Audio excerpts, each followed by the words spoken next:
Mumbai media से बातचीत के दौरान उद्योग मंत्री उदय सामंत ने कहा कि एनडीए में भाजपा के बाद शिवसेना सबसे बड़ा दल है। उन्होंने भाजपा के अकेले पड़ने की चर्चाओं को खारिज करते हुए विपक्ष पर छात्रों के आंदोलन का राजनीतिक फायदा उठाने का आरोप लगाया। साथ ही राज्य में नेतृत्व परिवर्तन की अटकलों पर उन्होंने कहा कि भाजपा कार्यकर्ता देवेंद्र फडणवीस और शिवसेना कार्यकर्ता एकनाथ शिंदे को बड़े पद पर देखना चाहते हैं। चलिए एक नजर डालते हैं उनके विस्तृत बयान पर। आंदोलनामध्ये घुसून स्वतःचं राजकारण करतायत, त्याच्यातला हा एक युबीटी पक्ष आहे।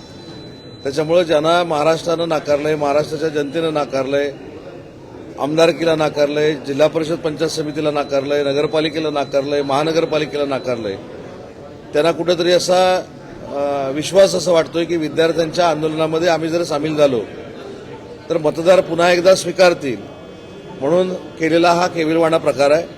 मला असं वाटतं की नरेंद्र मोदी साहेबांच्या मागे एनडीएतले सगळे पक्ष हे ठामपणानं उभे आहेत।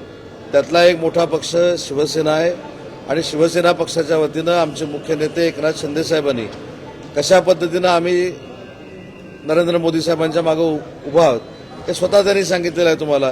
त्याच्यामुळं सकाळच्या पत्रकार परिषदेवर आपण विश्वास ठेवू नका।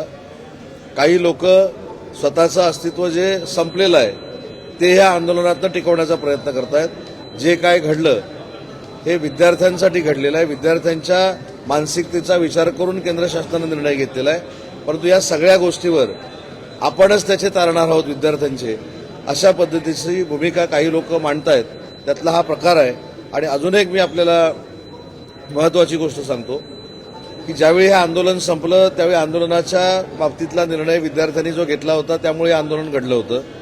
परंतु आंदोलन संपल्यानंतर जे खरे नीटचे विद्यार्थी आहेत त्यांनी कशा पद्धतीनं घुसलेल्या पक्षांबाबत, आंदोलनामध्ये घुसलेल्या पक्षांबाबत त्यांची भूमिका मांडली हे देखील तुमच्याकडनंच आम्ही बघितलेलं आहे। त्याच्यामुळे नीटच्या विद्यार्थ्यांनी मांडलेली जी भूमिका आहे की राज्यकर्ते ज्या पद्धतीनं ह्या आंदोलनामध्ये घुसले फक्त आणि फक्त नरेंद्र मोदी साहेबांना विरोध करण्यासाठी, हे आता विद्यार्थ्यांच्या देखील लक्षात आलेलं आहे। आणि पुढची वाटचाल विद्यार्थ्यांची हे सगळं डोळ्यासमोर ठेवूनच असणार।